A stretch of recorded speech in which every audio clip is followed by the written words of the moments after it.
Olá, então estamos aqui em mais um evento Vai Ter Menina na Ciência. Então, eu sou a professora Adriana Tufaili e esse evento é sobre terra esférica e pêndulos. Esse é o primeiro vídeo de uma série de 6, uma playlist de 6 vídeos. Nos primeiros vídeos, eu falo sobre o modelo de terra esférica e como um pêndulo simples pode mostrar que a Terra gira ao redor do seu eixo e não é o Sol que gira ao redor do nosso planeta. Em 2 vídeos eu mostro montagens caseiras de pêndulos que você pode fazer, mas você precisa ter a supervisão e permissão de adultos se você for usar o prato giratório do forno de micro-ondas, como eu mostro no vídeo. Nos 2 últimos vídeos, eles foram feitos para a edição do Vai Ter Menina na Ciência de 2020. E neles eu falo um pouco sobre a minha trajetória e o meu trabalho científico relacionado a efeitos luminosos no céu. Caso você tenha qualquer dúvida ou comentário, você pode colocar aqui embaixo desse vídeo ou dos outros vídeos que eu vou responder assim que possível. Agora, se você quiser falar comigo ao vivo, a organização do evento pode te fornecer o meu endereço de e-mail para a gente marcar uma videoconferência, uma videochamada. Nós não sabemos quando que uma parte da humanidade descobriu que nós vivemos num grande corpo esférico, que hoje a gente chama de planeta Terra, mas isso aconteceu há muitos séculos. Os povos antigos, eles perceberam, por meio de vários fenômenos naturais, que eles podiam ser explicados pelo fato da gente estar num globo. E aqui eu vou citar 3 exemplos. O primeiro é observar navios no mar, né, no horizonte ou perto do horizonte. E o segundo vídeo dessa série é sobre o sumiço da ilha Sumítica. Então, vocês vão ver esse fenômeno que eu consegui filmar com uma ilha, não era um navio, mas era uma ilha. Mas é o mesmo fenômeno. Um outro fenômeno é que em diferentes localidades do planeta, os eclipses lunares ocorrem em horários diferentes, né?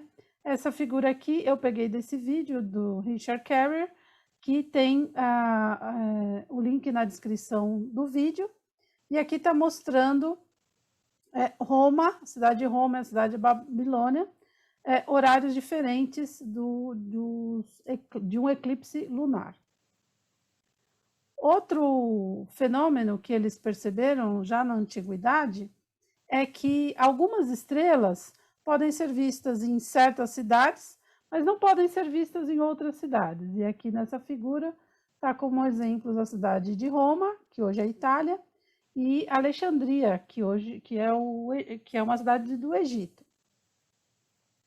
Agora eu queria falar sobre uma medida muito legal, que é a medida da circunferência da Terra, que foi feita no século 3 antes de Cristo. Hoje a gente fala século 3 antes da Era Comum. Essa medida foi feita pelo Eratóstenes em 236 AC. O Eratóstenes, ele trabalhava na grande biblioteca de Alexandria. E na biblioteca ele tinha acesso a várias informações, dentre elas informações sobre a cidade, uma cidade na época chamava Siena, mas hoje ela se chama Assuã. Então ele sabia que na cidade de Assuã, no solstício de verão, ao meio-dia do solstício de verão, as sombras não existem, né? Então, se você tiver não é que as sombras não existem. As sombras têm o menor comprimento possível. Um outro jeito de falar isso é que o sol era refletido na água no fundo de um poço. Isso significa que os raios solares estão chegando perpendicularmente à superfície do planeta. Então, Eratóstenes, que trabalhava e vivia em Alexandria sabia disso, sabia que isso acontecia na cidade de Assuã, no solstício de verão ao meio-dia.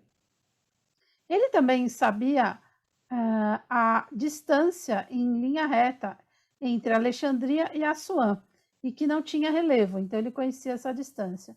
Com esses dois dados que ele achou na biblioteca, ele fez bolou uma medida muito interessante e ele mediu, então, a circunferência da Terra.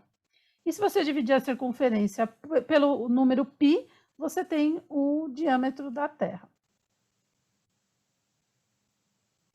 Então, ele fincou uma vareta, uma estaca, verticalmente na superfície da Terra, essa vareta verde aqui. E ele mediu a altura da vareta e o comprimento da sombra dessa vareta ao meio-dia do solstício de verão. E com isso ele descobriu um ângulo desse triângulo aqui. Esse ângulo é igual ao ângulo entre as duas verticais que passam pelas duas cidades, né? Então, essas duas direções aqui, que eu coloquei em verde, são as direções verticais que passam nessas duas cidades, e elas se cruzam no centro do planeta, né? O planeta sendo esférico. E esse ângulo é um ângulo de 7,1 graus, ele calculou, né? Essas duas medidas de altura e comprimento da sombra, ele calculou esse ângulo. Como uma volta inteira é 360 graus, tem um fator de mais ou menos 50, então é um número aproximadamente 50 vezes esse ângulo de 7,1 graus, dá uma volta inteira. Uma volta inteira completando 360 graus. Então, se uma volta inteira é 50 vezes 7,1 graus, que é esse ângulo, significa que a circunferência da Terra é esse mesmo fator, 50 vezes a distância entre essas duas cidades, que eu coloquei aqui em preto, a distância D. E com isso ele calculou a circunferência da Terra, com uma acurácia de 10%. Então, foi uma medida muito incrível, feita de uma maneira muito simples, e ele chegou muito, muito próximo do valor que a gente conhece hoje. Na mesma época, Aristarco mediu corretamente o diâmetro da Lua e a distância da Terra até a Lua. E eles fizeram essas medidas usando geometria e trigonometria que vocês estão aprendendo na escola. Então, essas matérias são muito importantes. Quando estamos trabalhando com pequenas áreas ou pequenas distâncias na superfície do nosso planeta, a gente pode usar o modelo de terra plana. Quando a gente usa, por exemplo, a aceleração da gravidade constante durante a queda de um objeto perto da superfície, a gente também está usando esse modelo de terra plana. Mas isso são só aproximações para facilitar os procedimentos e as contas. Quando a gente está tratando de distâncias como, por exemplo, 33 quilômetros, que é a distância entre a Ilha Sumítica e a praia de Martim de Sá, nós já precisamos de um modelo mais sofisticado, que é o modelo de terra esférica, que vocês vão ver no vídeo seguinte. Com mais precisão, o melhor modelo que descreve a forma do nosso planeta é um esferoide oblato, pois nosso planeta é uma bola ligeiramente achatada nos polos norte e sul. A diferença entre os diâmetros é de 42 quilômetros, em quase 13 mil quilômetros de diâmetros. Quais os diâmetros que eu estou falando? É o diâmetro no Equador e o diâmetro que passa pelos polos norte e sul. Então, a diferença desses dois diâmetros é muito pequena. Então, é um esferoide oblato, mas é muito, muito próximo de uma bola perfeita. Esse modelo de esfera ou esferoide não leva em conta os relevos, que são as montanhas e os vales que a gente tem na superfície do planeta. Porque as maiores alturas desse relevo são muitíssimo pequenas quando comparadas com o tamanho do planeta. Então, fica aqui a lição de que, dependendo do que a gente está tratando, a gente vai escolher o melhor modelo para a gente progredir na ciência, nas técnicas, no conhecimento. Antes de você ir para o próximo vídeo, eu queria dizer que as cidades de Alexandria e Assuã, antiga Siena, são no Egito. Essa medida da circunferência da Terra, feita por Eratóstenes, foi feita no continente africano, numa época em que os gregos estavam dominando o norte da África. Quando a gente fala da história do Brasil na época da colonização portuguesa, a gente fala de eventos ocorridos no Brasil, feitos em geral por brasileiros.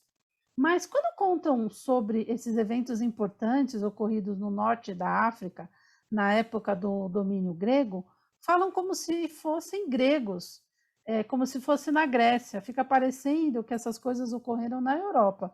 Isso não é verdade. Elas aconteceram na África.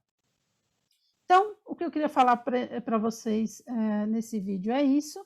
Então, espero que vocês aproveitem os próximos vídeos. Até mais!